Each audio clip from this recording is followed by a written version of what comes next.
Sir sir পুলিশে phone দিয়েন না স্যার, আমি সত্যি বলতেছি আমার ব্যাংকে টাকা আছে। তোর মতো ফকিরের কাছে থাকবে ব্যাংক অ্যাকাউন্ট? তোর ড্রেসের দিকে একবার টাকা দেখছস ময়লা সিরা জামা পরে প্রথমে দেখে আমার সন্দেহ হয়েছিল যে তুই মিথ্যা কথা বলতেছস। তোর মতো রাস্তার ছেলের কাছে কি করে থাকবে এই কোটি টাকার ব্যাংকের অ্যাকাউন্ট?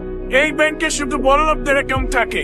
ব্যাংকের ম্যানেজার কিছুতেই প্রিমিসের কথা শুনছেন না এবং সে সিদ্ধান্ত নিয়েছে প্রিমিসকে পুলিশের কাছে ধরিয়ে দিবে, কারণ ফিঙ্গারপ্রিন্ট মেশিনে প্রিমিসের আঙ্গুল ম্যাচ করেনি। এরপর ব্যাংকের ম্যানেজার যখনই পুলিশকে ফোন দিতে যাবে ঠিক তখনই প্রিমিস বলে, আরে আরে স্যার আপনি কি করতেছেন? পুলিশে কেন ফোন দিচ্ছেন? স্যার এমন তো হইতে পারে আমি ভুল আঙ্গুল দিছি, ডান হাতের আঙ্গুলটা কাজ করতেছে না, বাম হাতেরটা তো কাজ করতেও পারে। স্যার প্লিজ আপনি আমাকে আরেকটা সুযোগ দিন। দেখ, এই আঙ্গুল যদি কাজ না হয় আবার কোয়েশ্চন অন্য আঙ্গুল ট্রাই করো।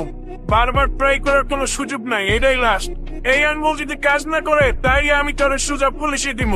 এরপর প্রিমিস যখন তার বাম হাতটি ফিঙ্গারপ্রিন্ট মেশিনের মধ্যে দেয় সাথে সাথে ফিঙ্গারপ্রিন্ট মেশিনে একটি আওয়াজ আসে আর ফিঙ্গার ম্যাচ করে যায়, আর সাথে সাথে ম্যানেজারের ফোনে একটি মেসেজ আসে আর সে ওই মেসেজটি পড়তে থাকে। Verification successful, platinum member account, নাম প্রিমিস চৌধুরী। প্রিমিসের অ্যাকাউন্ট দেখে কাস্টমার ম্যানেজার একেবারে শক খেয়ে যায় আর ফিঙ্গারপ্রিন্ট অ্যাপ্রুভ হওয়ায় প্রিমিসের মুখে হাসি চলে আসে এবং ম্যানেজারের দিকে রাগের নজরে তাকায় আর মনে করতে থাকে একটু আগে তাকে কত কথা শোনালো, তাকে কত অপমান করলো। তারপর ম্যানেজার প্রিমিসকে বলে, প্রিমিস চৌধুরী স্যার, আমার ভুল হয়েছে, আমাকে মাফ করবেন, আমি বুঝতে পারি নাই। স্যার আমি এই ব্রাঞ্চে নতুন আসছি, আমি আপনাকে চিনতে পারি নাই, স্যার আমাকে মাফ করবেন। আচ্ছা ঠিক আছে ঠিক আছে, তো আপনি এখন বলেন আমার অ্যাকাউন্টে কত টাকা আছে? এরপর কাস্টমার ম্যানেজার কম্পিউটারের মধ্যে দেখতে থাকে তার এই অ্যাকাউন্টে কি কি আছে। স্যার আপনার অ্যাকাউন্টে তো 500 কোটি টাকা আছে। শুধু তাই না স্যার, এই অ্যাকাউন্টের মধ্যে একটা ফেরারি কার আছে, 2 কেজি ওজনের 100টা বোরবারও আছে। এগুলো শুনে প্রিমিস ভাবতে থাকে সে এই টাকা দিয়ে কি কি করবে, আর ব্যাংকের কাস্টমার ম্যানেজার তো একেবারে অবাক হয়ে যায়। মাত্র 20 থেকে 22 বছরের একটা ছেলের কাছে এত টাকা, এত সম্পত্তি। প্রিমিসের কাছে যেই টাকা ছিল সেই টাকার 10%ও এই ব্যাংকের কারো কাছে ছিল না। এরপর প্রিমিস মাথার পিছে 2 হাত দিয়ে বলে, আচ্ছা ঠিক আছে, তাহলে আপনি আমাকে একটা কার্ডের ব্যবস্থা করে দেন। জি স্যার, জি স্যার, আমি এক্ষুনি আপনার জন্য একটা কার্ড নিয়ে আসতেছি। স্যার আপনি শুধু আমাকে 10 মিনিট সময় দেন, শুধুমাত্র 10 মিনিট। কিছুক্ষণ পর কাস্টমার ম্যানেজার একটা প্রিমিয়াম ভিসা কার্ড নিয়ে আসে আর সে ওই কার্ডটি প্রিমিসের কাছে দিয়ে বলে, স্যার এই কার্ডটি আমাদের ব্যাংকের সবচেয়ে রেয়ার একটা কার্ড। এই কার্ড দিয়ে আপনি আনলিমিটেড লেনদেন করতে পারবেন।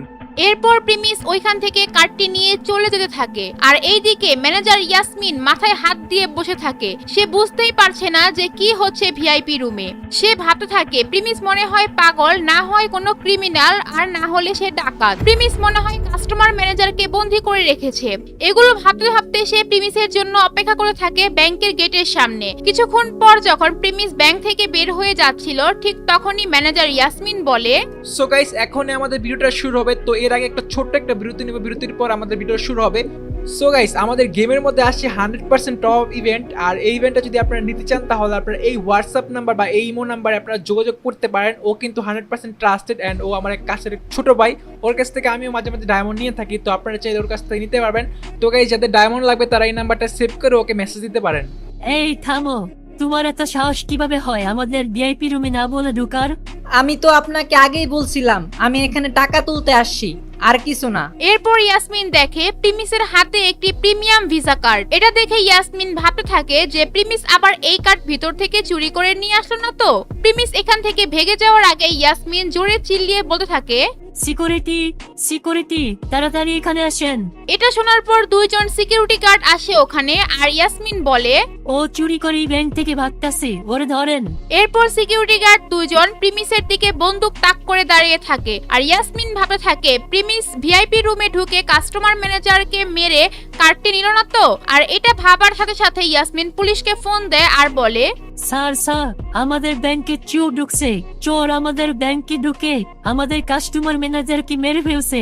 এরপর ওইখানে প্রিমিসের হাত বেঁধে মাটিতে বসিয়ে তার মাথার উপর বন্দুক তাক করে ধরে রাখা হয়। আশেপাশে ব্যাংকের মানুষ ওইখানে ভিড় জমায়। ব্যাংকের কাস্টমার ম্যানেজার সিসি ক্যামেরায় ভিড় দেখে তার রুম থেকে বের হয়ে আসে আর জিজ্ঞেস করে, এই এখানে কি হইতেছে, এত ভিড় কেন?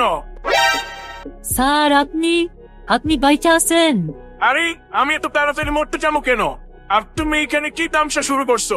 কি হয়েছে এখানে? এরপর কাস্টমার ম্যানেজার একটু সামনে যেয়ে দেখে প্রিমিসকে বন্দি করে রাখা হয়েছে। আরে কে করছে এই কাজ? প্রিমিস চৌধুরী স্যার কি বন্দি করছে কে? Chowdhury sir, we are very sorry. ওনারা হয়তো বুঝতে পারে নাই, ওদের পক্ষ থেকে আমি মাপ চাচ্ছি। আপনি জানতে চাইছিলেন না কে এই কাজ করছে? এই যে এই মেয়ে কাজ করছে। শুধু তাই না, উনি আমাকে বলছে আমি নাকি কার চুরি করছি। এরপর উনি পুলিশেও ফোন দিছে আমি নাকি আপনাকে খুন করছি। উনি আমাকে ক্রিমিনাল আর চোর ভাবছে। ইয়াসমিন একদম ভয় পেয়ে যায় আর মাথা নিচু করে ফেলে। আর এটা দেখে কাস্টমার ম্যানেজার বলে, ইয়াসমিন, এখন যা শুনলাম এগুলা কি সত্যি নাকি? তুমি কে কাজ করছো? স্যার আমি আসলে বুঝতে পারি নাই, এখানে আসলে একটা বড় মিসআন্ডারস্ট্যান্ডিং হয়েছে। উনি জোর করে আপনার রুমে ঢুকে পড়ে, তাই আমি ভাবছি হয়তো উনি আপনাকে জোর করে কাট বানাইছে, পরে আপনাকে মেরে ফেলছে।